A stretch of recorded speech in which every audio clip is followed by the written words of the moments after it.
Good morning. Today I'm here with Heather Lavelle.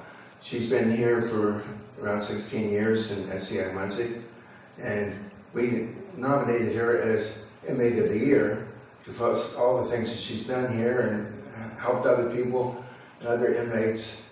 And I could list a lot of things, but she's going to tell you what they are.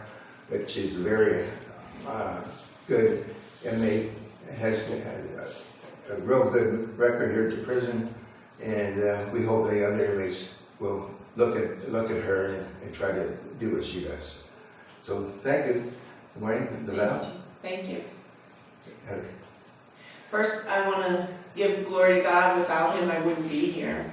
I want to thank the Prison Society for selecting me as their 2022 Incarcerated Person of the Year. I'm honored to accept this award and humbled to be selected from the thousands of men and women who work so hard to better the lives of their peers. The first female recipient of this award that I remember is Sharon Wiggins, or Peachy, as we knew her. I'm grateful today to be standing on the shoulders of a woman I admired so much. When I first met Peachy, I watched the way she carried herself and inspired the women around her. I wanted to be like her. Winning this award, the same award Peachy won, makes me realize I've achieved a goal that I set for myself long ago. I may never be like Peachy, but I have learned from her example. When I think back to where my advocacy work began, I realize that it started with a visit from the Prison Society. I came to SCI Muncie in 2006 with a life sentence. I spent a lot of time in the law library trying to figure out how I had been sentenced to die in prison. While I knew why I had to come to prison, I couldn't wrap my head around the fact that my incarceration would never end. While I was learning about legal culpability and the criminal appeals process, I attended a meeting in Muncie's Chapel where I listened to Bill Damasio and Joan Porter talk about the lawsuit Prison Society had filed to challenge the changes made to the commutation process. In the mid to late 90s, commutation for lifers went from requiring a majority vote to a unanimous vote. Bill said this was a violation of the ex post facto provision of the U.S. Constitution. I had no idea what he meant, but I wanted to find out. The Prison Society ultimately lost that 10-year legal battle, but Bill and Joan sparked the idea in me that our actions can move the criminal justice landscape to a more reasonable position. I came to prison during the height of the mass incarceration era and tough-on-crime political rhetoric. It wasn't until my incarceration that I saw the flaws in the system. When you see them up close from the inside, they're hard to ignore. I met women here who helped me through the most difficult time in my life, and I began to care about them deeply. As I healed myself, I realized that none of us were the same women we were when we came to prison. This experience had changed us.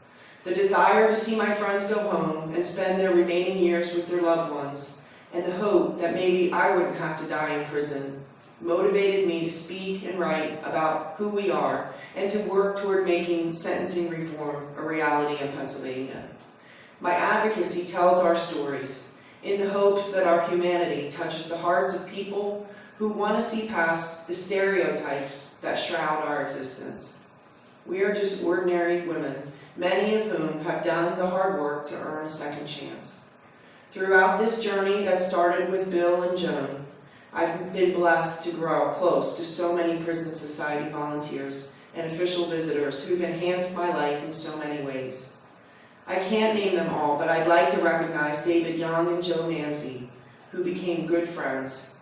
Ellen Melchiondo inspires me on a daily basis. And the Reverend Walt Everett, God rest his soul, who taught me about forgiveness, which was an essential lesson for me to become the person I am today. During my years at Muncie, I've trained service dogs, I've been a tutor, a legal aide, a reentry specialist, a peer assistant in the drug and alcohol program, and a certified peer support specialist. I became a Mercy associate, developed a passion for physical fitness, and discovered my gift for writing. I've been on a recovery journey and have greatly benefited from the therapeutic programming provided at Muncie. I've learned a lot about myself and my mental health and how to face life on life's terms. My character has grown out of all the valuable lessons my family, my faith, and my supporters have taught me over the years. I've done a lot of things over the years and have been blessed to work with such a diverse community of women. Everything I've done and all the opportunities I've received have come at a great cost.